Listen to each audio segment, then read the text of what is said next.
Students, welcome और welcome back to my YouTube channel. So students, आज की video में हम लोग क्या पढ़ने वाले हैं। हमारा न्यू चैप्टर स्टार्ट हुआ है, chapter 3 fibre to fabric. Chapter का नाम क्या है हमारे, फाइबर टू फैब्रिक। तो सबसे पहले हम समझते हैं कि फाइबर क्या होता है, और ये पूरी एक जर्नी होती है बीच में, जैसे कि फाइबर जो होता है फैब्रिक में कन्वर्ट होता है। अब देखते हैं हमारा फाइबर क्या होता है। आगे हमारी डेफिनेशंस भी आएगी इन तीनों चीज़ों की, इनके काइंड्स भी आएंगे, किस तरीके के फाइबर होते हैं, फैब्रिक होते हैं, यार्न। तो सबसे पहले देखते हैं कि फाइबर क्या होता है। हम देखते हैं कि एक थ्रेड लाइक स्ट्रक्चर, मतलब धागा समझ लो। अब हमारे को जैसे नेचुरल फाइबर होता है, तो नेचुरल फाइबर में कौन कौन से आ जाते हैं हम देखते हैं यहाँ पे। जैसे कि कॉटन हमारा नेचुरल फाइबर हो गया, ठीक है, कॉटन। और भी मतलब कैमल का वूल वगैरह जितनी सब चीज़ें होती हैं, तो ये हमारी नेचुरल फाइबर में आ जाती है। इनसे कॉटन हमारे पास, कॉटन कलेक्ट हुई हमारे पास, उन कॉटन को एक वो फैक्ट्री में जाती है, फिर उन कॉटन से एक थ्रेड बनती है जिससे हम धागा बोलते हैं, वो बनती है। इस कॉटन से कोई जितने भी नेचुरल फाइबर होते हैं, सिंथेटिक फाइबर होते हैं, इन सब से क्या बनती है, थ्रेड बनती है, धागा, जो सुई में डाल के हम लोग कुछ वीविंग के लिए यूज़ करते हैं। तो वो क्या होता है, धागा होता है। फाइबर उसे ही बोलते हैं, मतलब धागा एक, ठीक है। और यार्न क्या होता है, जब बहुत सारे फाइबर को इकट्ठा कर उनको एक दूसरे के अंदर ट्विस्ट कर देते हैं, ऐसे ऐसे करके ट्विस्ट जब बोले, तो एक फाइबर ये रहा, एक ये रहा, उनको मैं 3-4 फाइबर की थ्रेड लेके उनको एक दूसरे के अंदर ट्विस्ट कर देते हैं, तो वो क्या बन जाता है, यार्न। मतलब ये भी एक थ्रेड लाइक स्ट्रक्चर होता है, लेकिन थ्रेड से थोड़ा वो मोटा होता है, बस जिससे कि दो तीन फाइबर इकट्ठे होके एक यार्न बनाते हैं, ठीक है। और फिर होता है फैब्रिक। जब ये यार्न एक मतलब कपड़ा हमारे पास यार्न है बहुत सारी, हम इनको जोड़ के हम लोग एक क्या बना लेंगे, कपड़ा बना लेंगे, ठीक है।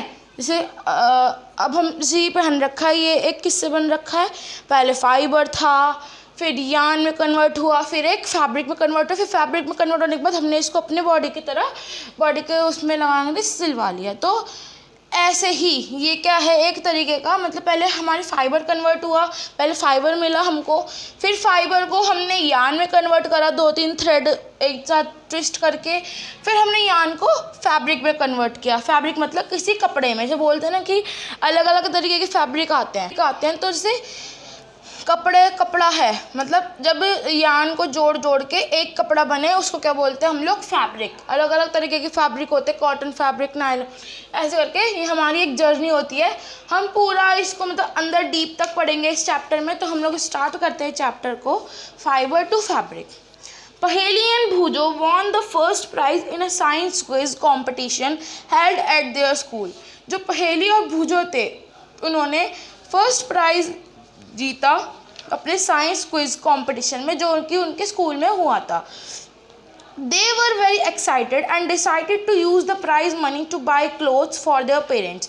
वो लोग बहुत एक्साइटेड थे, जब मतलब उन्होंने डिसाइड किया था कि अगर वो जीते और जो उन्हें प्राइज मनी मिलेगा, वो उनके पेरेंट्स के लिए क्लोथ्स खरीदेंगे, ठीक है। When they saw a large variety of cloth material, they got confused। जब वो शॉप पे कपड़े लेने गए, जीत तो वो गए थे, जब वो शॉप पे कपड़े देखने गए तो उन्हें बहुत सारे वैरायटी के क्या दिखे, बहुत सारे वैरायटी ऑफ क्लोथ दिखाई गई शॉप पे। तो उसे देख के वो लोग क्या हो गए, कंफ्यूज हो गए कि कौन सा खरीदना है कौन सा नहीं। The shopkeeper explained that some clothes or fabrics were cotton and some were synthetic। अब देखो, वही शॉपकीपर ने उन बूझो और पहेली को समझाया कि इसमें जो कुछ कपड़े हैं, कुछ क्लोथ हैं, वो फैब्रिक है, और कुछ, हाँ मतलब कुछ उनका फैब्रिक कॉटन है और कुछ सिंथेटिक है। He also had woolen mufflers and shawl। उनके शॉपकीपर के पास वुलन मफलर्स भी थे और शॉल भी थे। There were many silk sarees and as well। वहाँ पे शॉल भी थे, मफलर भी थे और सिल्क की साड़ियाँ भी थी। हाँ, Paheli and Bhujo felt very excited. Paheli और भूजो बहुत ज़्यादा एक्साइटेड हो गए थे। They touched and felt these different fabrics. उन्होंने उन फैब्रिक को टच करा और उन्हें मतलब उन्हें फील हुआ कि उनके डिफरेंट फैब्रिक को उन्होंने फील करा। Finally they brought a woollen muffler and a cotton sari. उन्होंने फाइनली एक तो वुलन मफलर खरीदा और एक कॉटन की साड़ी खरीदी। After their visit to a cloth shop Paheli and Bhujo began to notice various fabrics in their surroundings. ये क्या बोल रहा है? आफ्टर दे मतलब जब वो दुकान के अंदर घुसे, दुकान के अंदर जब वो गए तो उन्होंने मतलब नोटिस करना शुरू करा कि बहुत सारे अलग अलग तरीके के फैब्रिक्स है उनके आसपास। बहुत सारे अलग अलग तरीके के फैब्रिक है, मतलब दुकान में बहुत सारे अलग अलग तरीके के फैब्रिक है। They found that bedsheets, blankets, curtain, tablecloths, towels and dusters were made from different kinds of fabrics। और उन्होंने ये भी फाइंड किया कि वहाँ पे जो बेडशीट्स थी, ब्लैंकेट्स थे, कर्टन्स थे, टेबल क्लॉथ थे, टावल थे और जो भी अलग अलग तरह के डस्टर थे वो डिफरेंट काइंड ऑफ फैब्रिक से बने हुए थे। बहुत अलग अलग तरीके के फैब्रिक से बने हुए थे। Even there school bags and the gunny bags were made from some kind of fabrics. और जो उनके स्कूल बैग्स थे और जो गनी बैग्स थे वो बने हुए थे अलग अलग तरीके के काइंड ऑफ फैब्रिक से। ठीक है। They tried to identify these fabrics as cotton, wool, silk और सिंथेटिक। तो मतलब उन्होंने ट्राई किया आइडेंटिफाई करने के लिए कि जो ये फैब्रिक है, दीज फैब्रिक जैसे कॉटन, वूल, सिल्क और synthetic. Can you also identify some fabric. उन्होंने तो मतलब देख के आइडेंटिफाई कर लिया कि ये जो फैब्रिक है ये कॉटन है, ये सिंथेटिक है और ये वूल है, ये सिल्क है। तो क्या आप भी आइडेंटिफाई कर पाओगे? अब पढ़ते हैं अपने 3.1 वैरायटी इन फैब्रिक्स। मतलब वो जब शॉप पे गए उन्होंने अलग अलग तरीके की वैरायटीज़ देखी शॉप पे। अब वैसे ही हम लोग इसमें पढ़ने वाले हैं 3.1 variety in fabrics. Activity 1, visit a near by tailoring shop, collect cuttings of fabrics left over after stitching. अपनी आसपास की टेलर की शॉप पे जाओ और वहाँ पे जब वो किसी कपड़े को सिलते हैं किसी कपड़े को, तो उसमें से वो फैब्रिक कट करते हैं। कट करके वो एक बॉडी को उसमें बनाते हैं जिससे कि एक इंसान उसे पहन सके। तो वहाँ पे जाके जितना भी लेफ्ट ओवर फैब्रिक है जो नीचे गिरा रहता है, अब उसको कलेक्ट कर लो। Feel and touch each piece of fabric. और उस फैब्रिक को टच करो और फील करो अलग अलग तरीके, मतलब उस फैब्रिक को वो जो नीचे गिरा, मतलब जो कट करता है टेलर, उस फैब्रिक को फील करके टच करके फील करो। ठीक है। Now try to label some of the fabrics as cotton, silk, wool और synthetic after asking for help from the tailor. और ये क्या बोल रहा है कि जैसे आपने वो फैब्रिक को फील करा और ये भी टेस्ट करो कि आप लोग उस फैब्रिक को पहचान पा रहे हो कि ये कॉटन है, सिंथेटिक है, क्या बोलते हैं, सिल्क है, वूल है, बिना टेलर को पूछे। ठीक है। Do you wonder what these different fabrics are made of. आपको पता है कि जो डिफरेंट फैब्रिक है वो किस चीज़ से बने हुए हैं? When you look at any fabric, जब आप किसी फैब्रिक को देखते हो, it seems a continuous piece. Now look at it closely. What do you notice? ये क्या बोल रहा है कि मतलब आप जैसे किसी फैब्रिक को क्लोजली देखते हो, वो एक ऐसा लगता है कि वो किसी कंटिन्यूस पीस, मतलब वो किसी एक थ्रेड से मिल के बना हुआ है। जैसे ये है मेरा, तो इसे हम अगर क्लोजली देखेंगे तो हमें देखने में दिखेगा कि ये बहुत छोटे छोटे थ्रेड से बना हुआ है। एक थ्रेड से इतना बड़ा एक फैब्रिक बना हुआ है। तो ठीक है, ऐसे यहाँ पे एक फिगर दे रखी है 3.2 पीस ऑफ फैब्रिक। यहाँ पे भी देखोगे तो आप इसे क्लोजली देखोगे तो ये भी एक किसी थ्रेड से मिल के बना हुआ फैब्रिक है। ठीक है। तो एक्टिविटी 2 पे चलते हैं। Select a piece of cotton fabric you labelled in activity 1। क्या बोल रहा है? मतलब सेलेक्ट अ पीस, एक पीस सेलेक्ट करो कॉटन फैब्रिक का जो कि आपने यहाँ से, जो हमने एक्टिविटी 1 देखी थी टेलर के यहाँ से जो हम लाए थे, वो एक ऐसा उसका एक कॉटन का फैब्रिक सेलेक्ट करना है। Now try to find a loose thread और yarn at one of the edge and pull it out. तो ये क्या बोल रहा है कि एक ट्राई करो फाइंड आउट करने के लिए कि जैसे ये है, ये मेरा कॉटन का है, और अगर यहाँ पे अगर सिलाई ना हो, यहाँ पे देखो यहाँ पे सिलाई है, और अगर यहाँ पे सिलाई ना हो, और अगर मैं एक थ्रेड, ये एक यार्न को ऐसे पुल करूँगी तो जो यार्न है वो हमारा निकल के हाथ में आ जाएगा, क्योंकि कॉटन का है। कॉटन का जो ये चीज़ें होती है ज़्यादा जल्दी फट जाती हैं, वो ज़्यादा जल्दी घिस जाती है। तो मतलब अगर ये यहाँ पे सिलाई ना होती तो मैं से ऐसे पुल करती तो वो यार्न मेरे हाथ में आ जाता, तो यही लूज़ हो जाता, मतलब वो कुर्ती लूज़ हो जाती। तो ये से यही बोल रहा है कि उसमें से कॉटन का कपड़ा लेके उसमें से थ्रेड को लूज़ करने की कोशिश करो, यार्न को, ठीक है, उसके एज पे से। If no loose yarn are visible, you can gently pull one out with a pin or a needle. अगर कोई यार्न आपके हाथ से ना खींचे तो आप उसे जेंटली या तो पिन से निकाल सकते हो या तो निडल से निकाल सकते हो। We find that a fabric is made up of yarn arrange together. तो ये क्या बोल रहा है कि हमने देखा है कि हमने फाइंड किया है कि जो फैब्रिक है वो किससे बना हुआ होता है, यार्न जो होते हैं, जो मैंने समझाया, यार्न्स को अरेंज कर करके फैब्रिक बनता है, ठीक है। फाइबर अब पढ़ते हैं। ये तो हमारा हो गया फाइबर, फैब्रिक का हो गया कि वैरायटी ऑफ फैब्रिक हमने पढ़ ली, कौन कौन सी, सिंथेटिक, वूल, सिल्क, कॉटन, ठीक है। अब यहाँ पे हमारा फाइबर पढ़ते हैं। 3.2 fibre. Activity 3, take out a yarn from a piece of cloth. ये क्या बोल रहा है कि यार्न, मतलब टेक आउट अ यार्न, एक पीस ऑफ क्लॉथ में से यार्न निकाल लो। Place this piece of yarn on the table, और उस पीस ऑफ यार्न को एक टेबल पे रख लो। Now press one end of the yarn with the thumb. Table पे रखने के बाद उसका जो एक एंड है वहाँ पे थंब से प्रेस कर दो, ठीक है। Scratch the other and of the yarn along its length with your nail as shown in figure 3.4। 3.4 में दिखाया है कि एक टेबल पे यार्न रख लिया, दोनों तरह से हमारे थंब से प्रेस कर लिया, और एक जगह से स्क्रैच करना है, मतलब एक जगह से तो हमें रख के रखना है और एक जगह से ऐसे कर करके स्क्रैच करना। आप नोटिस करोगे कि जो वो मैंने बताया ना, यार्न अलग अलग फाइबर से मिलके बनता है, मतलब फाइबर की थ्रेड से मिलके बनता है यार्न। तो पहले हम ये पढ़ लेते हैं। तो इसमें क्या बोल रहा है कि हाँ, स्क्रैच द अदर एंड को स्क्रैच करना है of the yarn along its length with your nail से स्क्रैच करना है। Do you find that at this and the yarn splits into thin strands.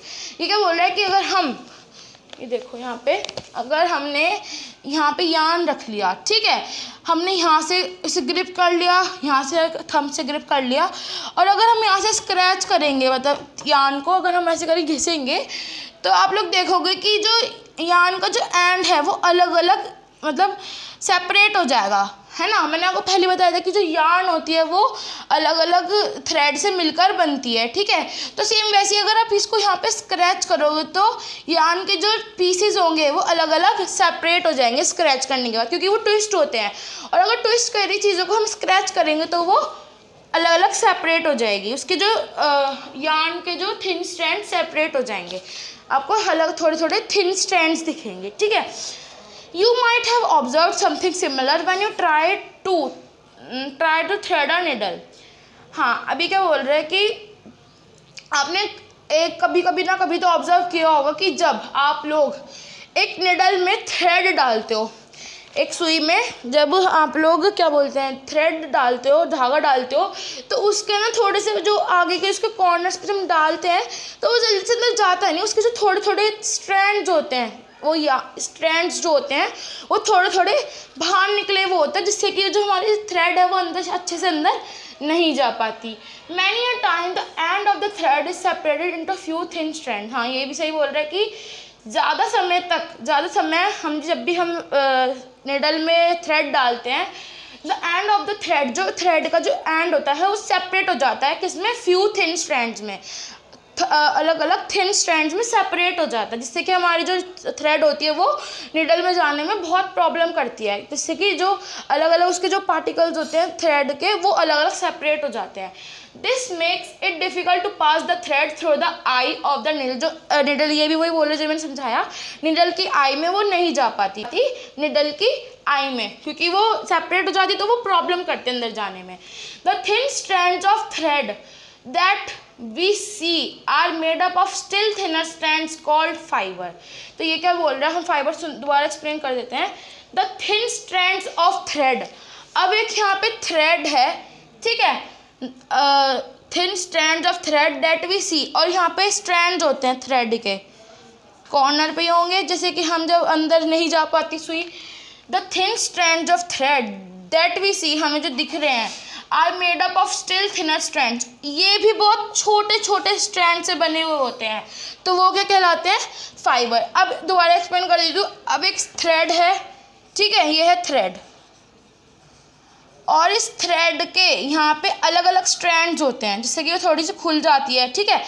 इन जो स्ट्रैंड्स होते हैं, इनके भी छोटे छोटे स्ट्रैंड्स होते हैं, इन स्ट्रैंड्स के भी अंदर स्ट्रैंड्स होते हैं, तो जब वो हमें दिखते हैं तो वो क्या कहलाता है, फाइबर। मतलब एक नॉर्मल थ्रेड के यहाँ पे जो स्ट्रैंड होते हैं वो फाइबर कहलाते हैं, ठीक है।